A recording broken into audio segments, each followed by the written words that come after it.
Olá, caros alunos aqui do Supremo, tudo bem? Eu sou o professor Marcelo e vamos gravar aqui uma aula específica no âmbito do direito internacional sobre nacionalidade. Sem dúvida nenhuma, uma das matérias mais importantes para todo mundo que está se preparando nessa área. É aquele assunto que cai sempre em todas as provas, tá?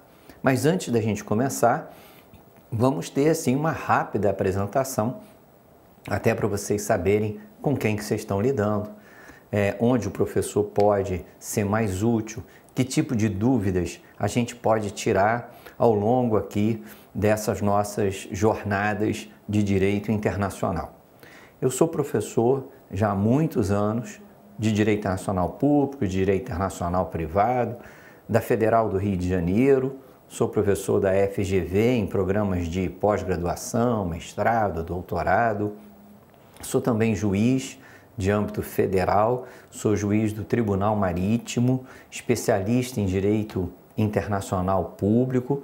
O Tribunal Marítimo tem uma jurisdição nacional, federal, então, da onde quer que vocês estejam assistindo essa gravação, terei jurisdição aí, aonde vocês se encontrem, em qualquer acidente ou fato da navegação, que ocorra desde uma lagoa, um rio, uma represa, nos mares, né, oceano, envolvendo desde um jet ski até grandes navios, plataformas de petróleo. O Tribunal Marítimo tem sede única aqui no Rio de Janeiro e julga esse tipo de evento jurídico. Como tudo no âmbito do direito marítimo vem antes do direito internacional, há um cargo com a especialidade que eu ocupo. É o que eu faço aí no dia a dia. Se eu puder ajudá-los nessa empreitada, nos estudos de vocês, eu me coloco à disposição para retirar qualquer dúvida, fazer qualquer esclarecimento. Acredito que atualmente o melhor canal de comunicação, né, é o Instagram. Então, se quiserem lá adicionar, passar uma pergunta pelo direct, eu me coloco com atenção a vocês. Marcelo, _ Davi, com demudo no final, _ Gonçalves, aí sem o C cedilha, Goncalves. Então, Marcelo, _ Davi, _ Gonçalves. Bem, feita essa rápida apresentação, vamos aqui à temática da nossa aula. Nós vamos falar desse tema aqui fundamentalmente importante, essencial, indispensável, que é a nacionalidade, tá? Vamos começar explicando tudo a respeito do tema, lembrando a vocês que como nacionalidade é um tema que se repete muito em prova já há muitos anos, o que as bancas costumam fazer é aprofundar, é ir além do básico, é perguntar mais detalhes. Então, toda vez que a gente dá uma aula a respeito, a gente tem que ter esse olhar, como professor, como orientador de vocês, a gente tem que ter esse olhar não só na parte superficial, mas dar aquela aprofundada como o faz a banca examinadora. Tá ok? Então vamos começar falando desse tema nacionalidade. Primeira coisa que eu queria lembrá-los é que quando a gente fala deste instituto jurídico, estamos falando de um instituto secular. Há séculos atrás, nós já temos noções sobre nacionalidade. Não é nada recente, que tem 50, que tem 100 anos. Desde a antiguidade já se tinha a ideia jurídica do Instituto da Nacionalidade. Sendo, portanto, um instituto tão antigo, tão tradicional, aí vem a pergunta, o que ele foi se atualizando ao longo de todos esses anos? A doutrina, ela identifica 3 períodos ou 3 fases em que a nacionalidade mereceu um conceito, uma ideia, uma visão diferente da sociedade. Tá? Fazendo esse histórico, numa primeira fase, no primeiro período em que a sociedade enxergou esse instituto, a ideia da nacionalidade era uma ideia de um direito individual, um direito personalista dos reis, um direito subjetivo dos monarcas. Então, naquela época, lá há séculos atrás, o que se tinha como uma ideia? Uma noção privatística de Estado, como se o Estado pertencesse ao rei, de papel passado. Ele era dono daquele Estado, daquele reino, daquele país, muitas vezes representado por um castelo, né? Ele era dono. Se ele era dono, tá? A nacionalidade também lhe pertencia. Esse substrato de convivência dentro do Estado também era do rei. Ora, se o rei era dono do Estado, ele era dono da nacionalidade. E se era dono da nacionalidade, se era uma ideia pessoal, subjetiva, personalista, ele poderia distribuí-la a quem ele entendesse merecedor. Ele poderia atribuir a nacionalidade por seu bel prazer, graças à sua ideia subjetiva, graças ao seu conceito pessoal. Daí vocês vão se lembrar, assim, de passagens de livros, de filmes que vocês já viram, onde os reis daquela época colocavam uma pessoa de joelho, pegavam uma espada e iam, tipo assim, ó, de um ombro a outro, falando palavras de ordem e atribuindo a sua nacionalidade àquela pessoa. Assim, ele se transformava nacional daquele Estado, ou seja, uma ideia personalista. Essa ideia vigorou por muitos e muitos anos e só veio a ser alterada já na Alta Idade Média, principalmente graças àquelas ideias do contrato social de Rousseau. Todo mundo sabe, Rousseau imaginava que a sociedade vivia num pacto social, num contrato social, e essa ideia, né, se ramificou, se espraiou para todas as áreas jurídicas, inclusive para a ideia de nacionalidade. Qual seja, a ideia da nacionalidade ser um contrato social é que ela era um contrato estabelecido entre o rei e os súditos. E como qualquer outro contrato, tá, atribuía direitos e obrigações reciprocamente. De um lado estava o monarca, o rei, que tinha como principal direito estabelecer as leis, a ordem. E tinha como principal obrigação proteger todos aqueles que eram seus nacionais. De um outro lado, dessa relação contratual, estavam os indivíduos, os súditos, que tinham como principal direito a proteção e como principal dever a obediência. Então, uma relação bilateral, uma relação contratual de nacionalidade. A nacionalidade, então, perdeu a ideia personalista e passou a ter a ideia contratual. Também peço que vocês busquem a memória filmes que já viram, livros que já leram, vocês vão ver isso muito bem representado. Aí não tem que decorar, a gente vai entendendo, como eu procuro fazer em todas as aulas do direito internacional. Nunca decorar as coisas, mas a gente ir entendendo o porquê da teoria que a gente estuda. Se vocês se lembrarem, neste período medieval, as pessoas viviam o quê? Encasteladas, né? E aí aquele castelo que estava sob a égide de um rei, de um monarca, ele tinha aquele extrato social bem claro. Quanto mais nobre fosse a pessoa, mais na parte de cima do castelo ela habitava, o rei na torre, os populares no pátio. O castelo de manhã abria suas portas, as pessoas transitavam, iam, voltavam, trabalhavam na agricultura de subsistência, na pecuária, no escambo de mercadorias. E à noite, todo mundo que pertencia àquele reino, ou seja, desfrutava daquela nacionalidade, entrava e a porta do castelo fechava. Numa nítida expressão de proteção. Aqueles que são meus nacionais estão sob minha proteção.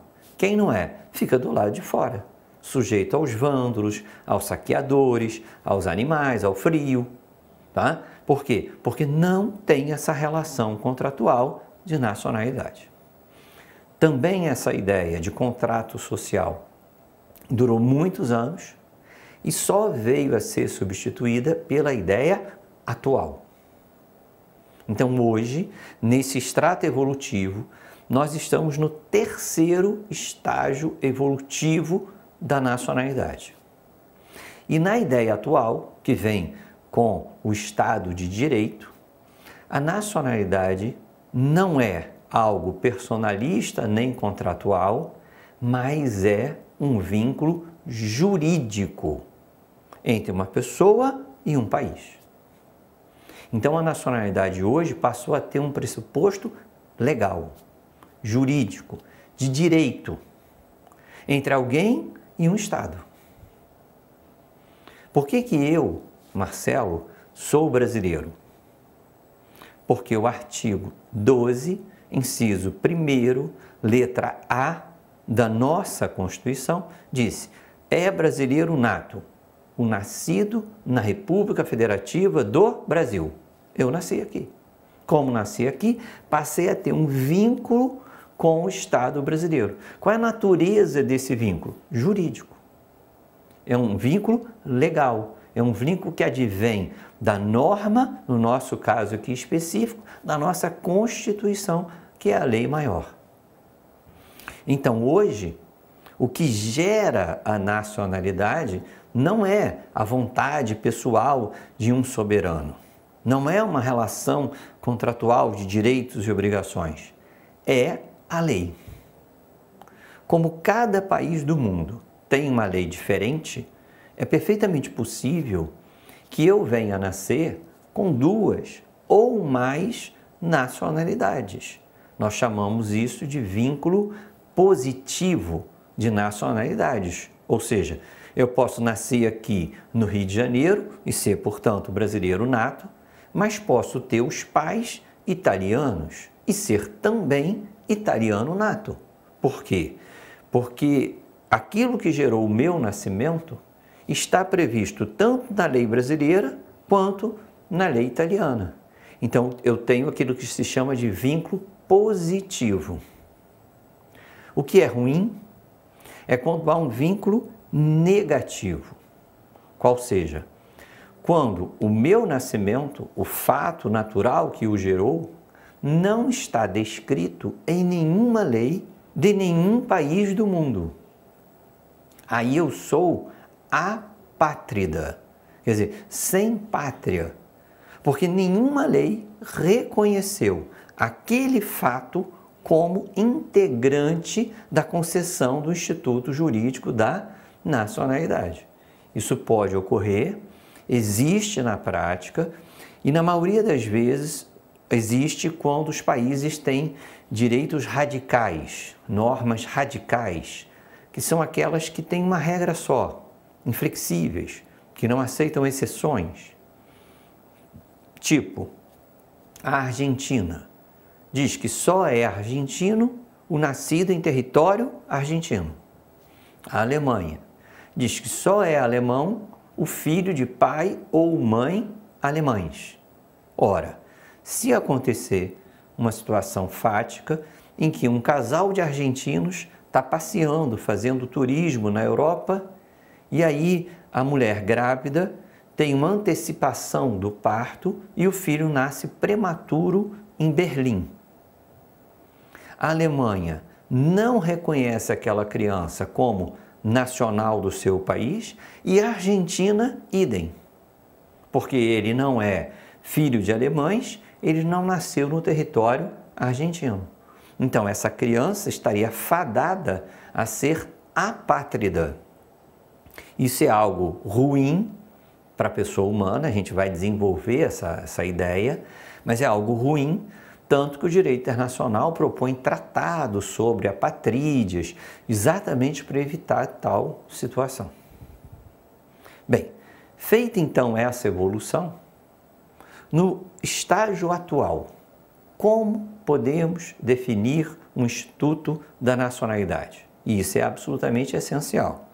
Coloquei aqui no material para vocês. É o vínculo jurídico, político, que une um indivíduo a um determinado Estado.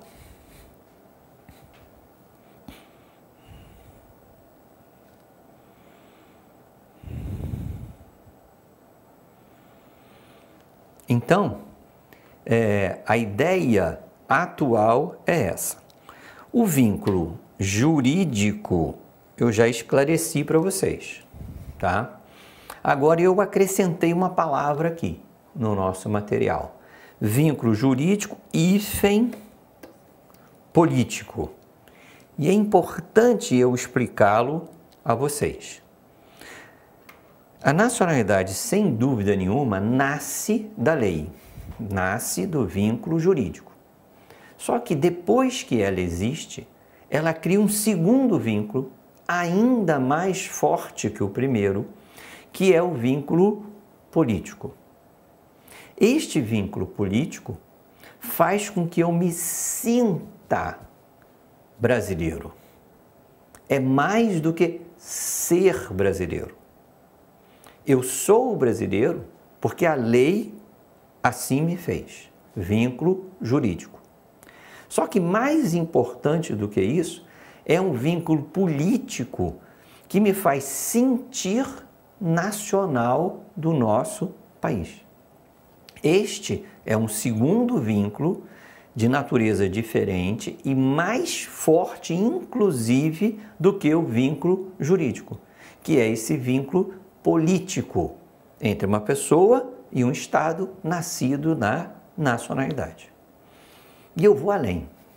O conhecimento desta ideia, que nacionalidade é, além de um vínculo jurídico, também um vínculo político, responde, explica várias perguntas que eu recebo, por exemplo, numa sala de aula, num curso preparatório para concurso, por exemplo, onde os alunos me indagam o seguinte: Marcelo, por que esse Instituto Nacionalidade está sempre caindo em prova? Não tem dúvida sobre isso, tá? Agora, ele nunca cai na prova de direito constitucional. Ele sempre cai na prova de direito internacional. Por que razão? Nacionalidade não está na Constituição? Não é um tema de direito constitucional? Por que não é cobrado lá na prova de constitucional e sim na prova de internacional? Porque nacionalidade é mais do que um vínculo jurídico, no Brasil, um vínculo constitucional. É um vínculo político. E aí eu vou explicar para vocês, vocês vão entender. Todo homem é um ser social. Todo homem nasceu para viver em sociedade. Nós somos, por essência, seres gregários. Tudo na nossa vida é vinculado ao comunitário, ao outro.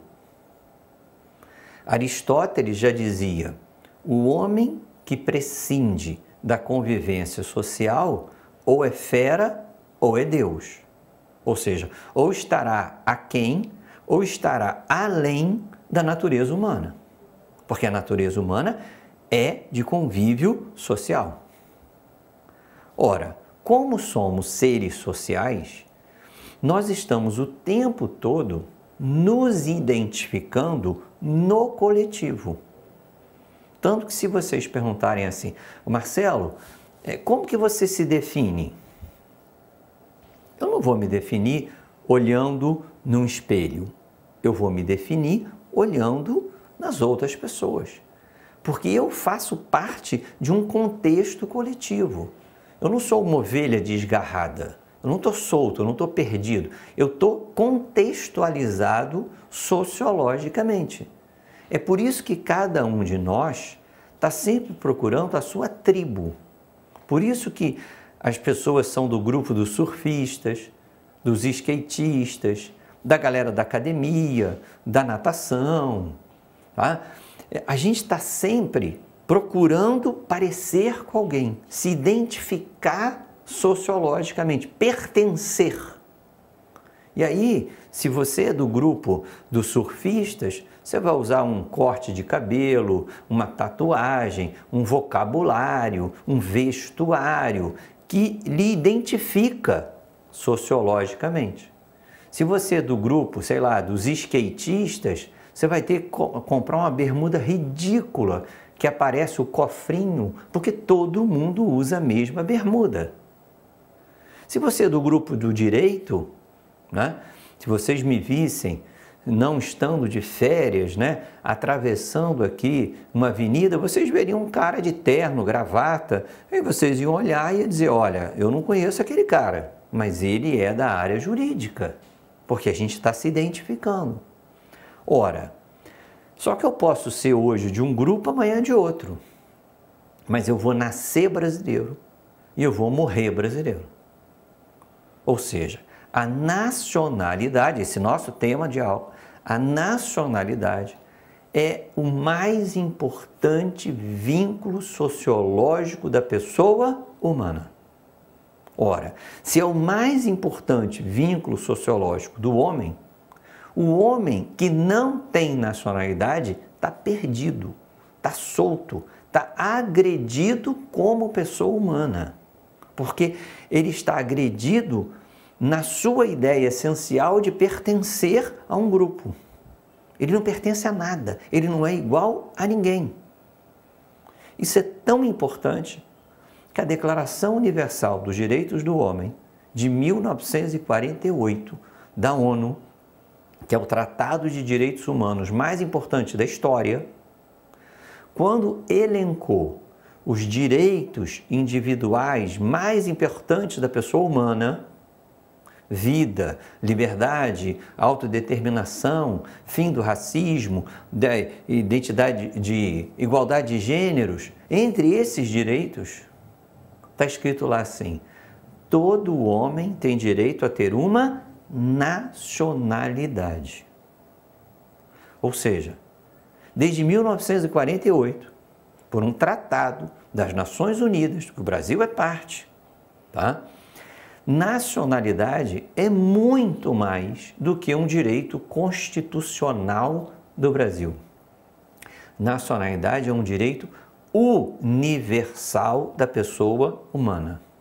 É um direito internacional do homem. Ora, se é um direito internacional, não cai na prova de constitucional, cai na prova de internacional. Por causa desse pressuposto essencial que eu coloquei, que eu estou chamando a atenção de vocês.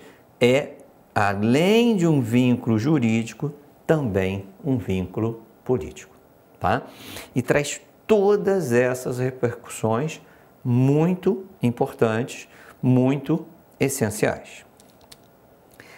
Um erro que eu percebo muito comum que as pessoas cometem, e eu não quero que vocês caiam nessa, é confundir, é misturar o Instituto da Nacionalidade com o Instituto da Cidadania. Nacional com cidadão.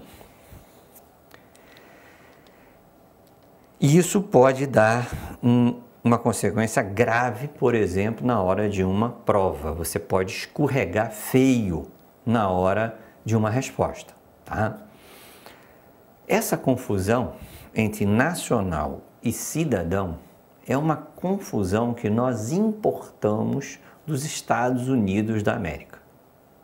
Os americanos cuidam dos dois termos como se fossem sinônimos. Não do ponto de vista gramatical, mas do ponto de vista da cultura. O americano usa nacional e cidadão como termos idênticos. E está errado, eles não são idênticos. Mas é só você reparar em qualquer diálogo, filme americano, o cara, de onde você é? Aí ele responde assim, eu sou cidadão americano.